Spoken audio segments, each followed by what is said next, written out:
Hello and welcome to Miles Electronics. I'm Carl, and today we're going to be looking at the SigmaProbe. SigmaProbe is a automotive diagnostic tool. You know, today's cars are as complicated as they've ever been, and so realistically you need a fairly complex tool to diagnose cars these days. You know, the simple light check and things like that just aren't going to work anymore. So you know, we're going to do an unboxing, an initial overview of this product, and eventually a teardown, and you know, we'll try some other features out and see how they work. So without further ado, let's go ahead and start tearing it apart. So first thing we've got is the package here. Sorry for the airplane there. I'll wait for that to go over. It's kind of a hazard of filming outdoors, right? And I figured I'd do this outdoors today. It's a nice day. Let's get out in the sunshine and enjoy the day. So this is your typical, you know, overseas package here. So we'll, I guess, get into this as best as we can. I'm not sure how.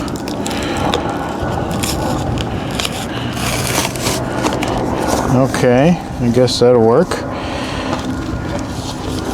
Get this thing out of here.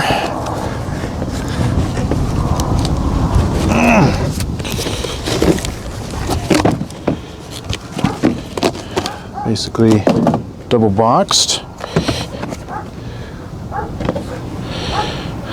So let's take a look here. SigmaProbe Vehicle Intelligence Circuit Tester from VX-DOS.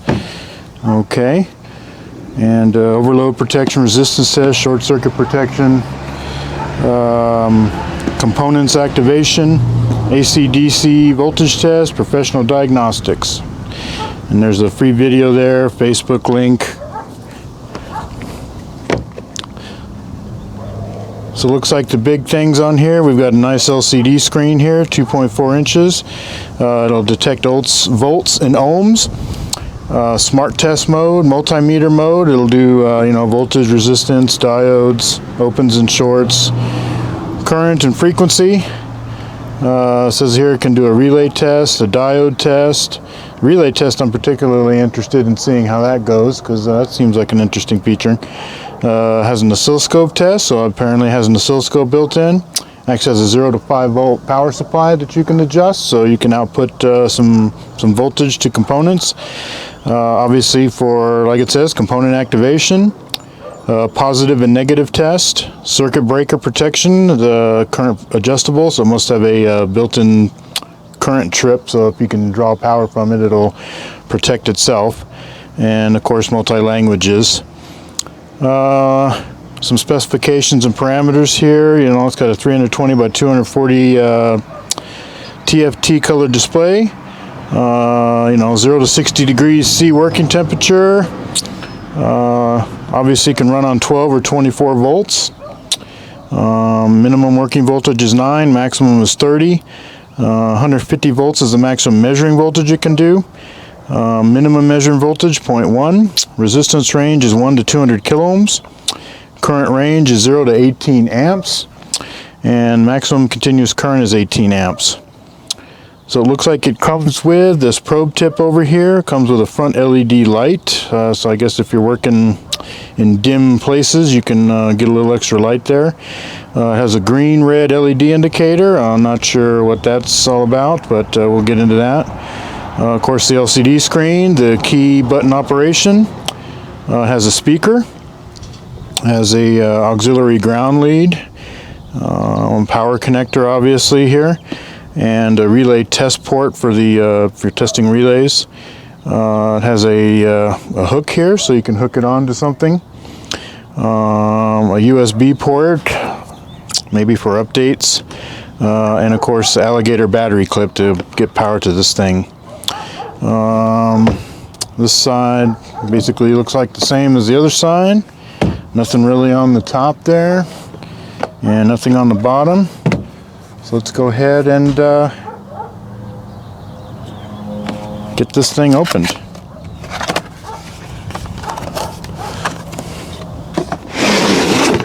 Yeah. So it comes in a nice, blow molded case, it looks like here. Typical of, automotive test instruments. A lot of them come in these blow molded cases. Open this thing up. Okay, it's got a nice foam padding here on the top with some cutouts, I guess, if you wanted to put them in there. Got some leads there, obviously the test meter itself. And wow, look at this manual. This is quite the manual here. Not typically, what I would expect from something like this, but then again, I wasn't really sure what I was expecting, but this is a,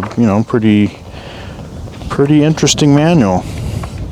Looks fairly comprehensive, I guess, but it's still pretty brief. But I guess it kind of goes over each of the features and, how you can start to use them. We may go over that in a more in-depth review of this product. This is kind of more of just a, unboxing and an overview here. So, yeah, this is a good manual. I like it. Nice. Okay, let's look at the tool itself.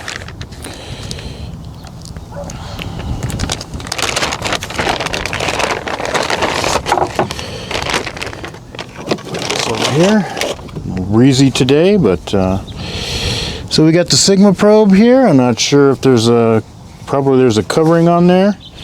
Looks like you've got a port for your probe. There's your LED light.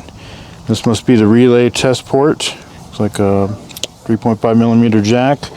There's the hook there, so you can hook it on something. It is a rubbery kind of hook, so it does have some give, and some rubberish buttons there. Seem pretty responsive. Looks like it's got an opening here. Probably has like it says, it has a speaker in there. There's a USB port. It's got a a nice cover for it to keep grease and grime out of there when you're working. It's got quite a cable here for power. Yeah, that's a substantial power connector as well. This was obviously the auxiliary ground connector, and looks like we've got, okay, yeah, it's got a fuse holder built in. It's like a 25 amp fuse in there. Okay, so that's nice protection. Let's look and see what we got here in our bag of goodies. So in the bag of goodies we've got obviously our battery alligator clips. These things are pretty substantial. Yeah. Those are pretty good. Here we've got looks to be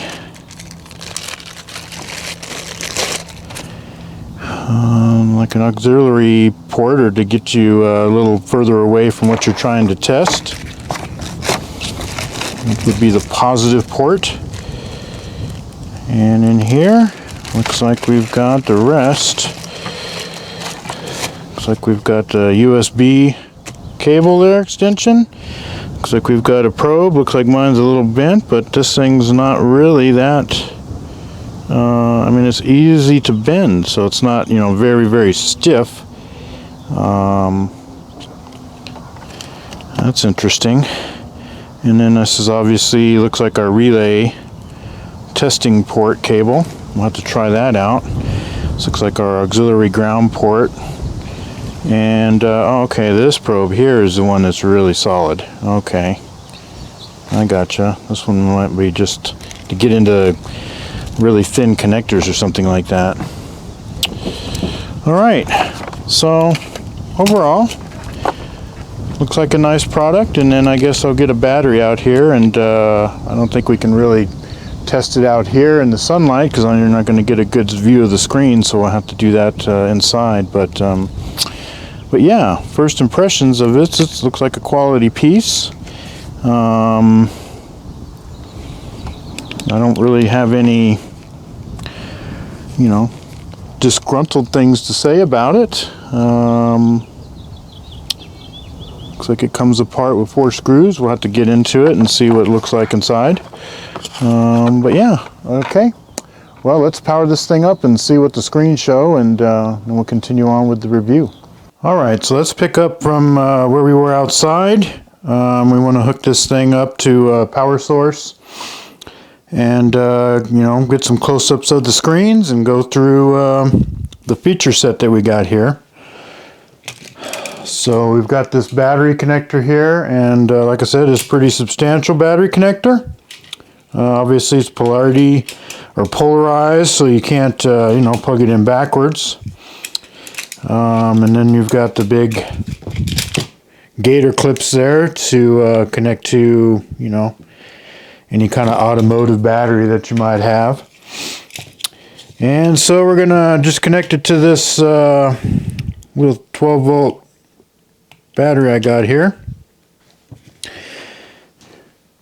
And as you can see, the system powered on. Apparently the light on the top is working. I don't know why that comes on right away, but in any case, we'll figure that out. Let me get a close-up of the screen, and then we can go through and see what we got on this thing. Alright, so here we have a look at the screen. Got the lights turned down here in the room so don't really get any glare, and we can see the functions and the features that are going to come up on the screen. Let me go ahead and get down here and be able to push these buttons. So, you know, you've got the left and the right and the up and the down, so it moves us around on the screen.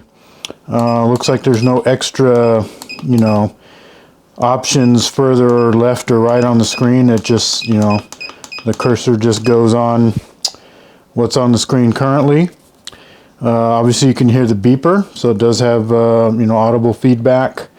And the light, I'm not sure if we can turn that on and off. I guess we'll find out sooner or later, but anyway, so the first setting here is smart, so let's go into smart and see what that does. So it looks like it basically is kind of what it was mentioning on the box. It's trying to, you know, determine resistance or voltage. So I don't have anything connected to this at this time. You know, I'll do that in a more in-depth review of this. But just for now, I wanted to cover all the functions that this thing has. And to get back out of this function, I believe you just hold the left button down and it goes back. So multimeter mode, I would assume, obviously, is a multimeter. So it defaults to, looks like, DC volts. And then you can move the cursor over using the right button, and goes into a resistance meter, ohm meter. Move it over again. Yeah, there we go. Turns into a diode, or possibly a continuity. Let me hit OK, or maybe up or down. Yeah, it doesn't seem to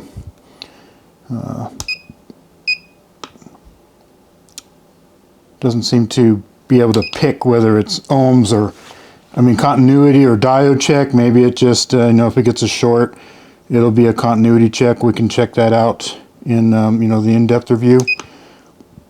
We've got obviously amps. I'm sure that's DC amps. Don't really have AC amps very much in a vehicle. And a frequency meter, so we can see what kind of frequency and duty cycle our signals coming in at, and that's very helpful for you know, pulse width modulated signals going to things in the vehicle, actuators and things like that. So that's a handy feature to have. So that's the meter, and I think you have to hold the button down, yeah, and it goes back to the main menu. And an interesting one here is the oscilloscope. I'm not sure on the specifications of this, but as we can see here, you know, it's running. It says there's a 133 hertz signal. I don't really see that on the screen. If I push down, looks like it makes the divisions increase. All right, so 12 volts per division, 16 volts per division. And if I go hit the up button, then it goes down, which is kind of backward from what you would think. But now you can see the line down on the bottom there. And now I'm at 1 volt per division. Now left and right obviously changes the time per division. So now it says 2 milliseconds, 1 millisecond, 0.5 milliseconds, 0.2, 0.1 milliseconds, 0.06 milliseconds, and that looks like that's the bottom of the range. And the top of the range looks like we go up to 500 milliseconds per division, right? And so 1 volt is the lowest voltage per division, and the highest voltage per division looks like we go up to 49 volts per division. Okay, and then has a Vmin max, a Vmin over here, so I guess it keeps track of the, you know, the voltage max and the voltage min. And I'm not really sure of what other features. If I hit OK, it obviously seems to stop capturing. Hit OK again, it continues to capture. So you can kind of maybe, you know, stop a signal that you have on the screen and probably zoom in on it, I imagine, while it's frozen. I don't think it has a one-shot feature so that you can't like trigger on something and capture a waveform, but that's a possibility. Maybe we'll have to see if we can do something like that with an in-depth review. But other than that, that's really interesting that it has an O-scope. So, you know, that's a nice feature to have in a tool like this. And then we go to the relay check. And again, in the in-depth review, we'll do this, you know, actually hook a couple relays up and see what we can get on this. As you can see, it can check, you know, normally open, normally closed relay, or one that's just normally open. And it shows VCC up there. And I don't know if I hit the right button, nothing happens. Down button, nothing happens. Up button. Sounds like it turns it on when I hit up. So it's trying to check it, obviously, and since it's not connected, that makes sense. It's just not going to, you know, be able to do anything with it because there's nothing to check. But we'll do that in the in-depth review. Active. Not really sure what this is. We've got a volts DC, an amp, and a VCC reading, and looks like this must obviously also use the you know, the relay harness that it comes with. It says up tip is power, and down tip is ground. And I hope this feature is being upgraded. Not sure what that is. There's a constant current value of 18 amps. If I hit up, notice the volt DC meter there. So if I hit up and hold it down, it says 12.5 volts. Maybe it's sending out at 2 amps, right? And it's a momentary signal, it looks like, because then you can go move over to latch, and looks like it latches it. Notice this LED comes on. The red LED is like a plus, green LED is like a minus. So, and then pulse,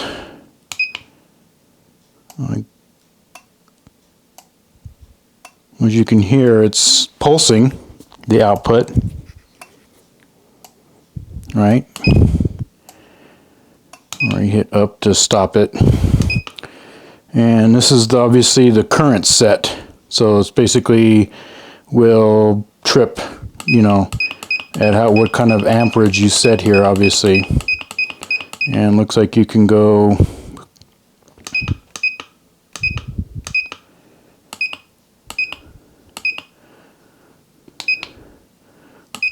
all the way down to 1 amp up to, I believe, like it said on the box, 18 amp trip, right? Constant current value. And then momentary must just, yeah, turn it on, turn it off. Latches it on, turns it off. Again, pulse, pulses it. I'm not, doesn't look like you can adjust the pulse rate. It's just pulsing it, like seems to be about a second a pulse. And then of course the current set.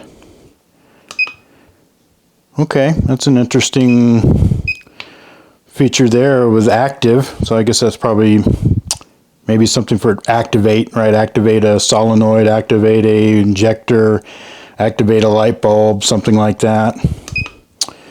Here it looks like the 0 to 5 volts, so this is probably like a output.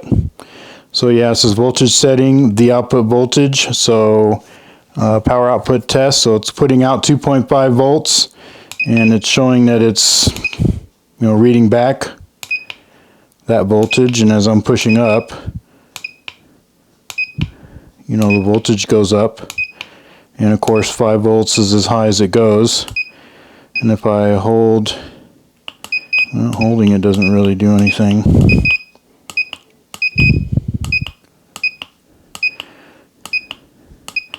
So it looks like it can go all the way down to 0 volts, all the way to 5 volts at a half a volt a time. So that's your, variable voltage supply, right? If I hit right button, nothing happens there. Hit OK, nothing happens there. So that looks like your power supply, 0 to 5 volts that you can output to something. Here's injector. So I imagine this is an injector test. So mode 1, mode 2, mode 3, mode 4. Don't have any idea what those are. I have to read the manual to kind of get into that. But it says mode 1, OK, produce once, 250 millisecond high pulse probably. And it probably just does that one time, and you saw the little green light come on. Right. Mode 2 is a continued 4 millisecond high with a 20 millisecond low. So it looks like it does it for 4 seconds. So if I do this, you'll see the green light come on. And I guess that's that. Mode 3 is for 4 seconds, but 4 milliseconds high with 10 milliseconds low. Interesting. Mode 4 is continuous, right? So it doesn't stop. It just keeps pulsing a 7 millisecond high, 20 millisecond low signal. And looks like the green LED's on when this is active. So that way you can hook a, you can check fuel injectors for leakage or spray patterns or, things like that. Or any other kind of solenoid, I imagine, that you wanted to test. Obviously this is probably more for a fuel injector, but I'm sure there may be some other applications for this. Next up we have PN. It says positive electrode, negative electrode. I hit the up button, nothing happens there. Hit up, down. So maybe this is like a voltage input test. I'm not sure what's going on here with that. Not really getting anything to happen here. So it may just be a, you want to touch it to a signal and see if it's maybe a positive signal or a negative signal. And then we have a setup here. Okay, so setup. We've got sound, so you can turn the sound, the beep on and off, I imagine. Obviously language, so there's quite a few languages here that the product can use. Looks like there's 14 languages. Nice. Okay. There's a firmware upgrade. Obviously probably uses the USB port for that showed earlier. And yeah, looks like it's goes into some kind of, probably a Linux bootloader there, and it's waiting for the upgrade. And I don't know that I can get out of this. Doesn't look like I can. I'll have to just disconnect the battery. We'll reconnect the battery on this. Let it boot back up. Okay. Let's go back down to setup. And display style dark or probably light. So let's go back. Yeah, exactly. So if you want a white background with dark text, you can select that. Or like me, I do like the dark. So I do like the black background with the white text. More contrast for me. And then about, which is probably just going to be, what version of SigmaProbe this is, the hardware version, what build it is, and what the serial number is. So, nice. Well, that kind of covers, you know, all the features of the unit.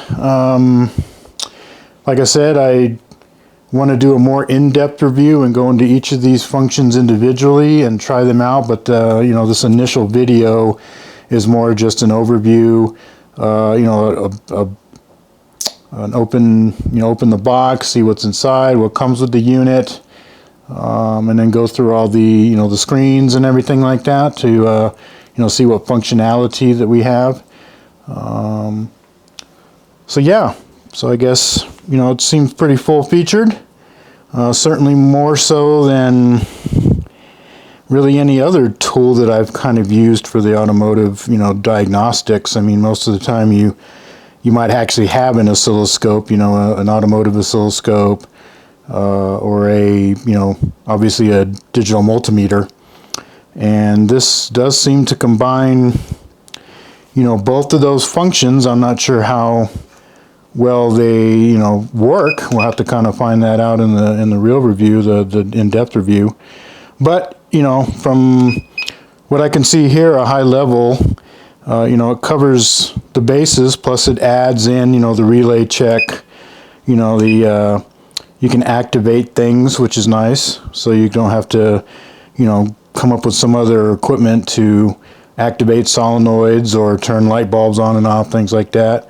You actually have a 0 to 5 volt output, which you could probably feed into the ECM, so to speak, to substitute for a sensor voltage, right? So you can see if, you know, the ECM is reading back what you would expect for that voltage level, and maybe, you know, troubleshoot something like that.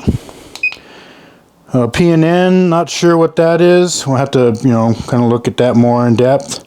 And of course the injector test, which is, you know, an interesting feature for this to have, so you don't have to go and get a separate, you know, injector testing piece of equipment to, you know, see if injectors are leaking or, you know, the spray pattern is horrible on it.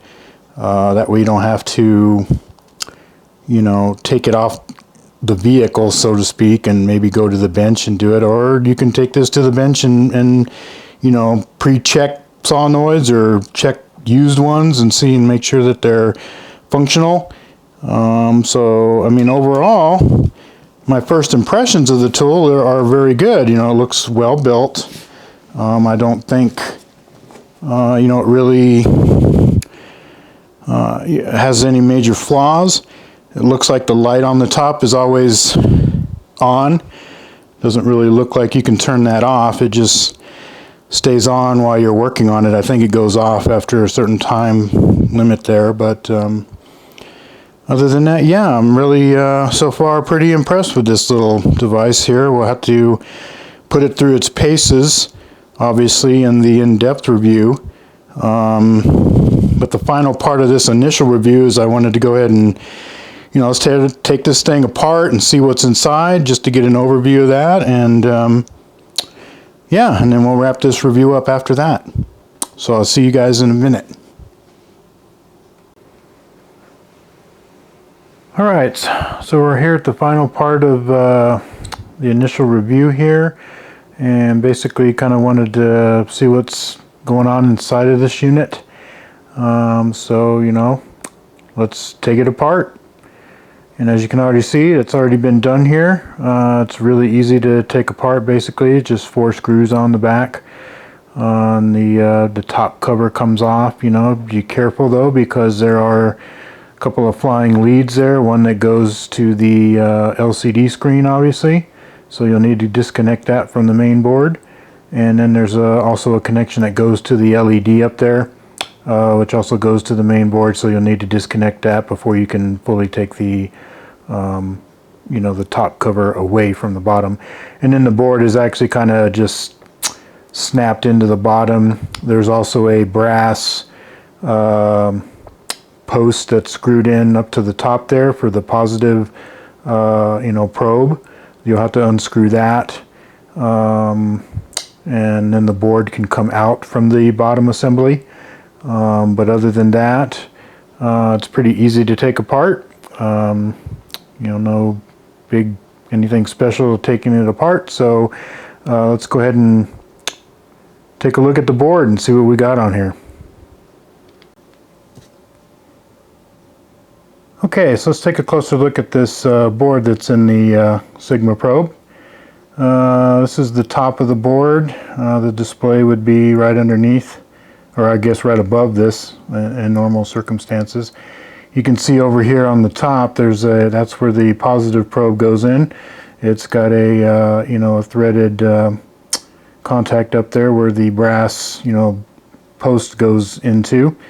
Obviously right up there as well, looks like there's a you know, programming header. You know, right to the next to that, this here is the LED connector, and then you have the LCD connector that goes right here that I mentioned earlier, that these have to be disconnected before you can take the top cover away. And moving down a little bit, we've got a, you know, an STM32F103 RCT6 microcontroller. That's, you know, pretty much running this whole thing.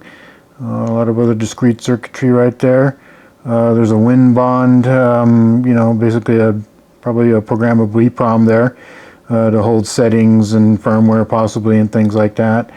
Then we have the two LEDs, the green and the red LED there. Then when you start getting into the buttons, you know, no big, you know, feature there. They're just standard PC mount buttons there.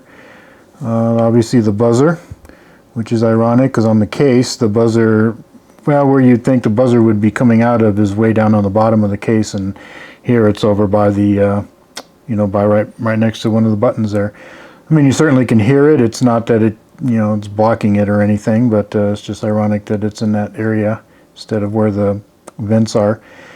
And then obviously here you've got the, you know, this is the relay that obviously turns on and off when it's doing, you know, its certain functions. But that is the relay there. And then there's a another little chip there. I'm not sure what that is.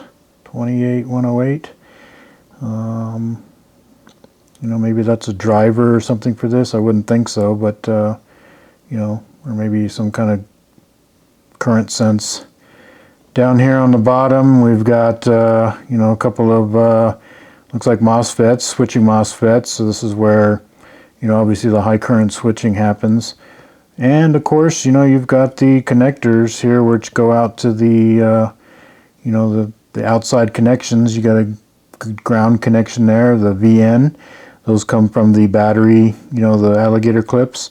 There's also the secondary ground that runs into here as well. Then you've got primarily, this is the USB connector. So USB set connections there.